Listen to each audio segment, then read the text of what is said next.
नमस्ते दोस्तों लाइफ में कभी ना कभी तो हमें लोन लेनी पड़ती है, मतलब कि लोन की ज़रूरत पड़ती है। या मुझे होम लोन हो, या तो बिजनेस लोन हो, या तो कोई प्राइवेट लोन हो, कोई भी लोन लेने की ज़रूरत पड़ती है, क्योंकि हमें कभी ना कभी तो पैसों की ज़रूरत पड़ती है।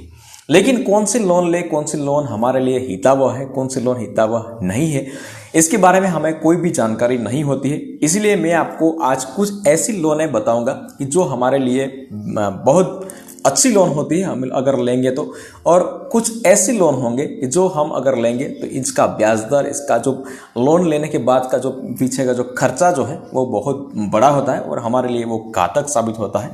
इसीलिए कुछ लोन ऐसी है जो हमारे लिए अच्छी है, कुछ लोन ऐसी है जो हमारे लिए बुरी है।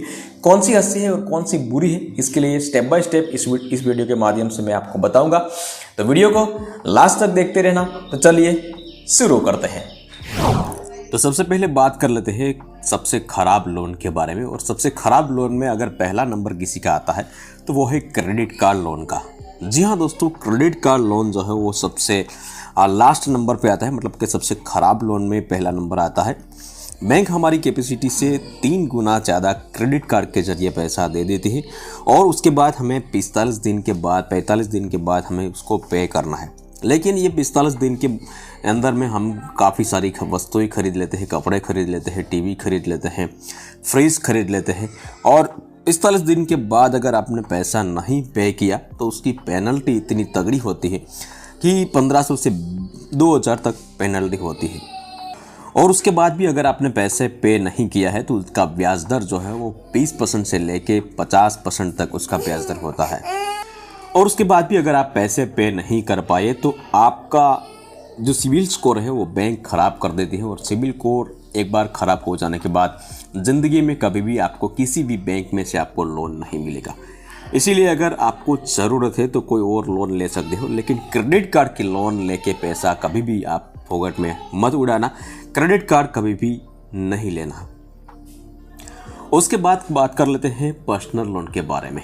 जी हाँ दोस्तों, पर्सनल लोन भी क्रेडिट कार्ड से थोड़ी कम ख़राब है, लेकिन ख़राब तो है ही है, क्योंकि इनका ब्याज दर जो है वो 12 से 14% ब्याज दर है। इनमें इनकम टैक्स में कोई भी बेनिफिट्स नहीं मिलता है।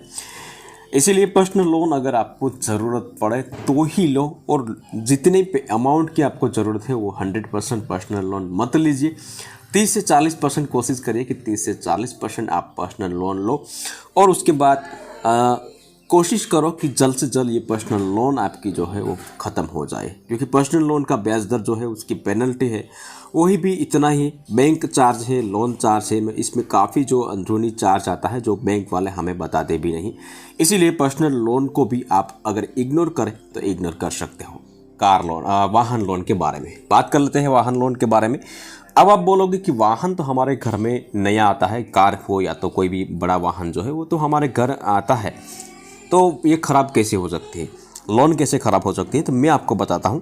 आजकल वाहन लोन जो है वो 5 से लेकर 7 साल तक आपको मिलती है, लेकिन जितना ज़्यादा आप वक्त लगाओगे, जितना ज़्यादा साल लगाओगे, उतना ही आपको ब्याज दर भरना पड़ेगा। जितना कम साल में आप लोन ख़त्म करोगे उतना कम आपको ब्याज भरना पड़ेगा। लेकिन इनके सामने आपकी जो वाहन की जो वैल्यू है वो दिन प्रतिदिन घटती जाती है। 5 साल में अगर लोन ख़त्म की है तो 5 साल में आपकी वाहन जो 9 लाख रुपये का था तो उनकी वैल्यू घटकर 3 से 4 लाख रुपया हो जाएगा। इसीलिए, और उसके बीच में अगर आपने EMI नहीं पे किया कोई कारणों तो आपका वाहन जो है वो जब्त भी हो सकता है, और बैंक वाले या तो फाइनेंस वाले आपका वाहन जो है वो उठाकर ले भी सकता है। इसीलिए कोशिश ये करें कि अगर आपको वाहन लेना है तो मैक्सिमम पैसा इकट्ठा करें और उसके बाद कम से कम लोन ले, और 5 साल की अगर लोन ले रखी है तो 3 साल में ख़त्म हो जाए, ऐसा प्रयत्न करें। तो अब बात कर लेते हैं सबसे अच्छी लोन के बारे में। जी हाँ, अब ख़राब लोन का सेगमेंट पूरा हो गया है। अब अच्छी लोन आएगी, जो लोन लेके आप कुछ भी अगर काम करना चाहे तो काम कर सकते हो। अगर पैसे की ज़रूरत पड़ी तो ये लोन लेके आप पैसा पुरवार कर सकते हो। इसमें चौथा नंबर आता है लोन अगेंस्ट FD सिक्योरिटीज़। अब लोन अगेंस्ट FD सिक्योरिटी क्या होता है वो मैं आपको बताता हूँ।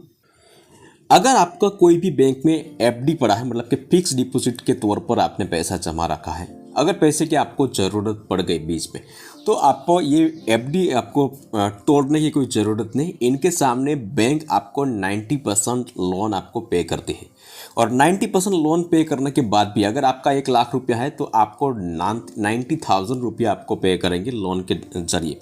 और इसमें ब्याज दर जो है वो पिछले लोनों से कहीं कम ब्याज दर आपके पास से बैंक जो है वसूलेगी। जो आपको एफडी में मिलता है मतलब कि 5% मिलता है, तो आपको ये लोन में आपको 6% आपको ब्याज आपको देना पड़ेगा। मतलब कि 1% ही आपके पास से लोन जो ये लोन अगर लोगे तो ये 1% ही बैंक आपके पास से ज़्यादा वसूलेगी। अगर आपके पास से एफडी नहीं पड़ा है, आपका कोई भी बैंक में अगर आपका एफडी नहीं पड़ा है, तो आप म्यूचुअल फंड अगर आपके पास शेयर है तो शेयर जमा करके बैंक में भी आप लोन ले सकते हो। और इसमें यह भी फायदा होगा आपको कि आपका शेयर दिन प्रतिदिन आपकी शेयर की प्राइस जो है वो बढ़ जाएगी और इतना पैसा आपको कम पे करना पड़ेगा। मतलब कि ब्याज दर जो है इसमें भी काफ़ी गिरावट होगी। तो ये लोन अगेंस्ट एफडी सिक्योरिटी अगर आपके पास है एफडी, तो वो अगर पैसे की ज़रूरत पड़ी तो वो आप लोन ले सकते हो। अब तीसरे नंबर पे अगर कोई लोन आती है सबसे अच्छी लोन, और पिछली लोन से भी सबसे अच्छी लोन कही जा सकती है, वो है होम लोन। जी हाँ दोस्तों, होम लोन जो है इसमें हमें अगर लोन तो लेते हैं, लेकिन इसके पीछे हमारा घर भी क्रिएट होता है, हमारा एक वैल्यू क्रिएट होती है। आज के दिन में होम लोन का ब्याज दर जो है वो 9% चल रहा है, लेकिन 9% के सामने हमारी जो घर की वैल्यू जो है वो भी दिन प्रतिदिन बढ़ती जाती है। मान लो कि अगर आप बड़ी सिटी में अगर आप रह रहे हो तो इसमें हर साल 5 से 10% आपका जो किराए पे रहते हो तो किराया बढ़ेगा, क्योंकि जिस तरह होम का मतलब कि मकान का घर का जो पैसा बढ़ेगा, तो इसी तरह आपका किराए का भी पैसा बढ़ेगा। इससे बेहतर यही होगा कि अगर आप लोन लेके अगर घर बसाओगे तो इसमें आपका फ़ायदा होगा, और सबसे बेहतरीन लोन जो है वो यही कहा जा सकती है। 2 नंबर पर आते हैं कॉमर्शियल प्रॉपर्टी लोन। अब कॉमर्शियल प्रॉपर्टी लोन में क्या होता है कि अगर आपको कोई प्रॉपर्टी खरीदनी है तो आपको जितना भी आपके पास जितना भी पैसे है वो पैसा मिला के आप लोन लोगे, कॉमर्शियल प्रॉपर्टी लोन लोगे। और कॉमर्शियल प्रॉपर्टी लोन लोगे, इसके बाद आप कॉमर्शियल प्रॉपर्टी जो है वो खरीदोगे। खरीदने के बाद आप या तो किराए पे दोगे, तो आपका किराए पे अगर दोगे तो आपका जो भी ब्याज दर जो है इसमें कम से कम वसूली होगी। और अगर आप किराए पे ना दोगे और अपना ही बिज़नेस कोई ओपन करो, अपना ही बिज़नेस कोई खोले, तो इसमें तो आपका फ़ायदा होना ही होना है। आपको कुछ ज़्यादा ही आपको रिटर्न मिलने वाला है। तो दोनों ही फ़ायदा है इसमें अगर आप किराए पे दोगे तो भी फ़ायदा है, और बिज़नेस करोगे तो भी आपको फ़ायदा है। तो ये सबसे बेहतरीन लोन जो है वो यही कही जा सकती है, कॉमर्शियल प्रॉपर्टी लोन। उसके बाद जो है पहला नंबर पे जो कोई लोन आती है तो वो है बिजनेस लोन।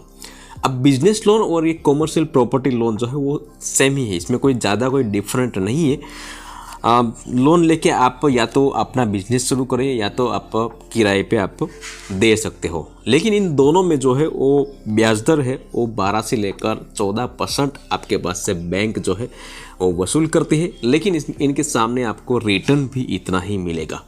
तो ये 2 लोन जो है वो सबसे बेहतरीन लोन है अगर आपको बिजनेस करना है या तो अगर कोई प्रॉपर्टी खरीदनी है तो। नहीं खरीदनी है तो कोई बात नहीं। तो इन वीडियो में सबसे अच्छी लोन से लेकर सबसे ख़राब लोन के बारे में मैंने आपको बता दिया है दोस्तों। तो वीडियो पसंद आया तो वीडियो को एक लाइक ज़रूर कर देना, शेयर करना, और चैनल पे नए आए हैं तो चैनल को सब्सक्राइब ज़रूर कर देना।